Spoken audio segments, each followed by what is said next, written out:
అప్పటి అలనాటి సినిమాలని నేటికి ప్రేక్షకులు ఆదరిస్తున్నారంటేనే చెప్పుకోవచ్చు. ఆ సినిమాలు ఎలాంటివో అందుకే వాటిని ఆణిముత్యాలు అని అంటూ ఉంటాం.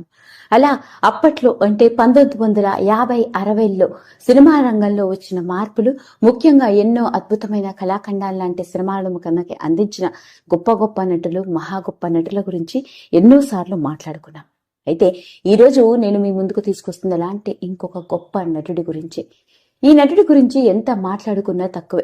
చిన్న వయసులో బాలనటుడిగా అడుగుపెట్టి చరిత్రను సృష్టించిన ఎందరో ఒకప్పటి చైల్డ్ ఆర్టిస్టుల లిస్టులోకి ఇతడు చేరుతాడు. మరి అలాంటి ఆ చైల్డ్ ఆర్టిస్ట్ ఇప్పుడు ఎలా ఉన్నాడో, ఏం చేస్తున్నాడో, అతడి బ్యాక్గ్రౌండ్ ఏంటో తెలిస్తే మనందరం నోరెళ్ల పెట్టవలసిందే.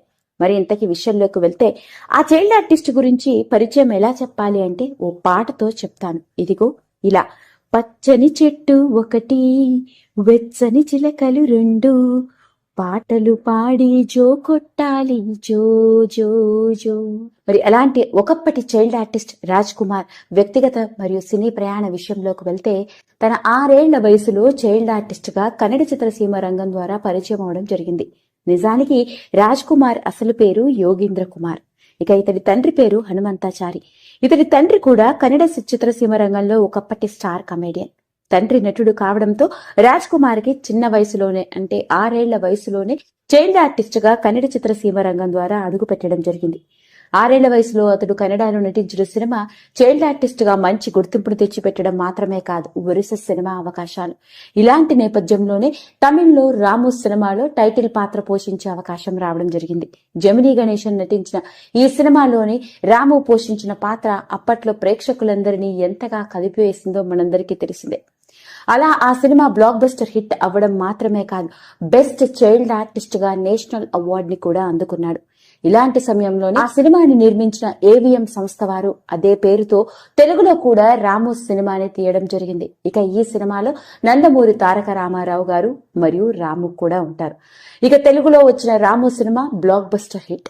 ఇప్పటికీ ఆడిముత్యాల లాంటి సినిమాలో ఈ సినిమా ఒకటి అని చెప్పుకోవడంలో ఎలాంటి అతిశయోక్తి లేదు. అలా తెలుగులో చైల్డ్ ఆర్టిస్ట్ గా పరిచయమైన రాజ్ కుమార్ ఆ తర్వాత తెలుగు చలనచిత్ర సీమ రంగంలో వరుస సినిమా అవకాశాలు. ఎన్టీఆర్, ఏఎన్ఆర్, కృష్ణ, శోభన్ బాబు, రాజు వంటి వాళ్లతో కలిసి కొడుకుగా మరియు చిన్నప్పటి హీరోల పాత్రలు పోషిస్తూ రావడం జరిగింది. ఇక రాజ్ కుమార్ ఆ తర్వాత తెలుగులో నటించిన సినిమాలు మంచి మనిషి, చిట్టి చెల్లెలు, నిండు హృదయాలు, అందం కోసం పందెం, ఆస్తి పాస్తులు, శభాష్ రాము, అమ్మ కోసం, ఇలా ఎన్నో సినిమాలు. ముఖ్యంగా ఎన్టీఆర్ గారితో కలిసి ఎన్నో సినిమాలలో నటించడం జరిగింది. అలా కేవలం తెలుగులోనే కాదు, తరువాత కన్నడ, మలయాళ భాషల్లో కూడా చైల్డ్ ఆర్టిస్ట్ గా అలరించాడు. అలా వరుస సినిమా అవకాశాలతో చైల్డ్ ఆర్టిస్ట్ గా బిజీగా ఉన్న రాజ్ కుమార్ కాస్త రాను రాను సినిమా అవకాశాలు తగ్గుతూ వచ్చాయి. దానికి కారణం అతడు చైల్డ్ ఆర్టిస్ట్ నుంచి వయసు పెరిగిపోవడం.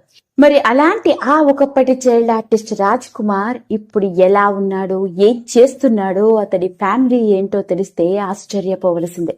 అవునండి, చైల్డ్ ఆర్టిస్ట్ గా 1960లో చిత్రసీమ రంగంలోకి అడుగుపెట్టిన రాజ్ కుమార్ ఇంకా మన టాలీవుడ్ ఇండస్ట్రీలోనే కొనసాగుతుంది. అది కూడా ఏం చేస్తున్నాడో తెలిస్తే ఆశ్చర్యపోవాల్సిందే. రాజ్ కుమార్ కి చైల్డ్ ఆర్టిస్ట్ గా సినిమా అవకాశాలు, ఆ తర్వాత నటుడిగా అవకాశాలు రాకపోవడంతో అతడి దృష్టి మ్యూజిక్ వైపు మళ్లించాడు.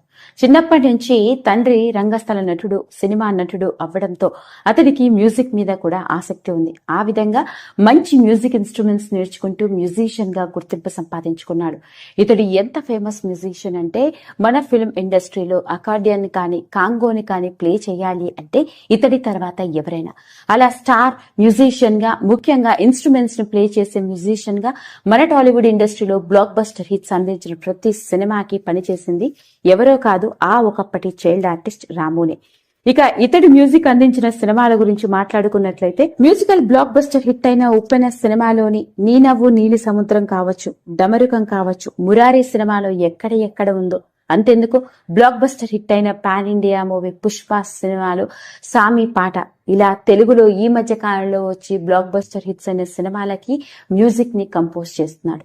కేవలం తెలుగులోనే కాదండి, తమిళ్, మలయాళ ఇండస్ట్రీలో కూడా స్టార్ మ్యూజిషియన్ గా రాణిస్తున్నాడు. ఇక అలాంటి రాజ్ కుమార్ వయసు ఇప్పుడు 70 ఏళ్ల పైమాటే. ఇతడికి భార్య, 2 కొడుకులు కూడా ఉన్నారు. ఇక ఇతడి 2 కొడుకులు ప్రస్తుతం సాఫ్ట్వేర్ ఇంజనీర్స్ గా పనిచేస్తున్నారు. అదండి అసలు సంగతి. ఒకప్పుడు రాము సినిమాతో 1960లో చైల్డ్ ఆర్టిస్ట్ గా మన తెలుగు చిత్రసీమ రంగానికి పరిచయమైన ఆ రాజ్ కుమార్ ఇప్పుడు ఇంకా మన టాలీవుడ్ ఇండస్ట్రీలో కొనసాగుతూనే ఉన్నాడు. అది కూడా ఓ స్టార్ మ్యూజిషియన్ గా గొప్ప మ్యూజిక్ డైరెక్టర్స్ అయిన ఇళయరాజా, ఏఆర్ రెహమాన్ వంటి వాళ్లతో కలిసి పనిచేస్తూ మ్యూజిషియన్ గా రాణిస్తున్నాడన్నమాట. మొత్తానికి 6 ఏళ్ల వయసులో చైల్డ్ ఆర్టిస్ట్ గా మనందరికీ పరిచయమైన ఆ రాజ్ కుమార్ ఇప్పుడు ఎలా ఉన్నాడో చూస్తే మనందరం నోరెళ్ల పెట్టవలసిందే. లేటెస్ట్ గా వెలుగులోకి వచ్చిన ఈ విషయం ఇప్పుడు నెట్టింట్లో తెగ వైరల్ అవుతోంది.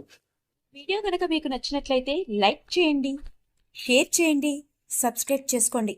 మరిన్ని వీడియోస్ కోసం పక్కనే ఉన్న బెల్ ఐకాన్ని నొక్కడం మాత్రం మర్చిపోకండి.